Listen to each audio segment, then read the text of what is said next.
Bismillahirrahmanirrahim. Sukses. Assalamualaikum warahmatullahi wabarakatuh. Langsung saja kita mulai pembahasan pertama tentang konsep kurikulum 2013 yang akan disampaikan oleh rekan saya yang bernama Widya Awalina Izatul Mila. Kepadanya saya persilahkan. Yang pertama, kita akan membahas mengenai konsep kurikulum 2013. Nah, jika kita ingin memahami ataupun juga mengimplementasikan sebuah kurikulum, langkah pertama yang harus kita lakukan adalah memahami terlebih dahulu bagaimana konsep dari sebuah kurikulum.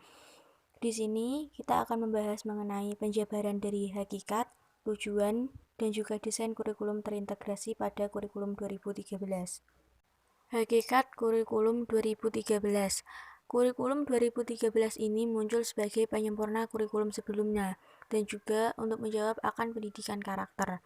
Nah, kurikulum di sini itu didesain dengan mengintegrasikan karakter pada setiap pengimplementasikannya. Pada semua komponen kurikulum harus menyematkan karakter yang hendak dicapai. Demikian juga pada proses pembelajarannya. Oleh karena itu, pada kurikulum 2013 muncul kompetensi inti ataupun disebut dengan KI sebagai acuan dalam proses pembelajarannya. Selanjutnya adalah tujuan pendidikan nasional. Secara umum, pendidikan merupakan sebuah proses untuk mengantar umat manusia guna meraih kebahagiaan hidup. Tentunya, kebahagiaan hidup diukur dari beberapa aspek. Di antaranya ada aspek pribadi, aspek struktural fungsional masyarakat, dan juga aspek budaya. Tujuan pendidikan nasional dibagi menjadi dua, yaitu secara makro dan juga secara mikro. Secara makro, pendidikan nasional bertujuan untuk membentuk organisasi pendidikan yang bersifat otonom, sehingga mampu melakukan inovasi dalam bidang pendidikan. Sedangkan secara mikro, pendidikan nasional bertujuan membentuk manusia untuk beriman dan bertakwa kepada Tuhan Yang Maha Esa. Selanjutnya adalah konsep kurikulum terintegrasi. Kurikulum terintegrasi merupakan sebuah sistem dan pendekatan pembelajaran yang melibatkan beberapa disiplin ilmu ataupun juga beberapa disiplin mata pelajaran untuk melahirkan pengalaman yang bermakna dan juga pengalaman yang luas bagi para peserta didik. Kurikulum terintegrasi dirancang dengan mempertimbangkan komponen-komponen masukan, proses, dan juga produk secara seimbang dan setara. Ketiga komponen tersebut berinteraksi dalam kurikulum secara terpadu, sehingga tujuan kurikulum dapat tercapai. Akibat dari adanya pengintegrasian mata pelajaran, maka melahirkan kompetensi inti atau biasa disingkat dengan KI. Nah, fungsi kompetensi ini sendiri adalah sebagai unsur pengorganisasian kompetensi dasar atau biasa disingkat dengan KD. Sekian pembahasan dari konsep kurikulum 2013.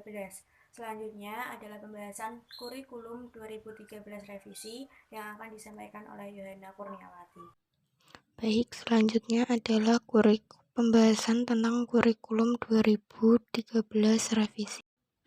Terdapat 4 poin perubahan yang dimiliki kurikulum 2013 revisi ini dibandingkan kurikulum yang asli. 4 poin tersebut antara lain adalah 1. Tanggung jawab penilaian kompetensi spiritual dan sosial. Dalam kurikulum 2013 revisi ini, setiap guru mata pelajaran wajib melakukan tes dan penilaian kompetensi spiritual dan sosial murid dalam konteks mata pelajaran. Dalam Kurtilas revisi tanggung jawab tes dan penilaian hanya diampu oleh guru agama saja. Guru mata pelajaran cukup mencantumkan laporan pendekatan belajar kompetensi tersebut di dalam mata pelajaran terkait. 2. Koherensi kompetensi inti.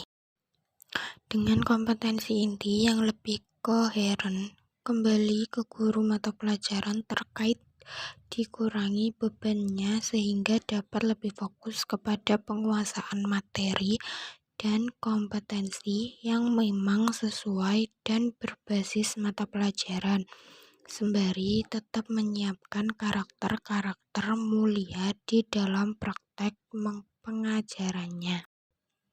3. Pembukaan ruang kreatif bagi guru. Di sini, guru menjadi lebih fleksibel, lentur, dan leluasa merancang ragam pendidikan materi yang akan diajarkan. 4. Keluasan taksonomi kemampuan peserta didik.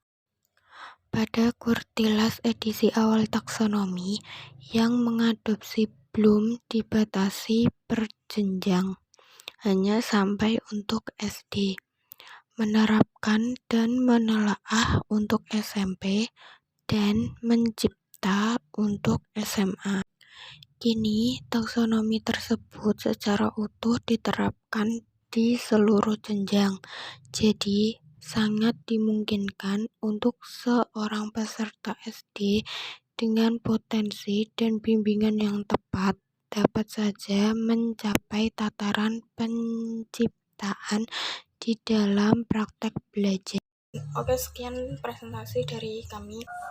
Jangan lupa like, komen, dan subscribe. Selamat belajar. Lebihnya kami mohon maaf. Assalamualaikum Assalamualaikum warahmatullahi warahmatullahi wabarakatuh. wabarakatuh. Sampai jumpa di pertemuan berikutnya.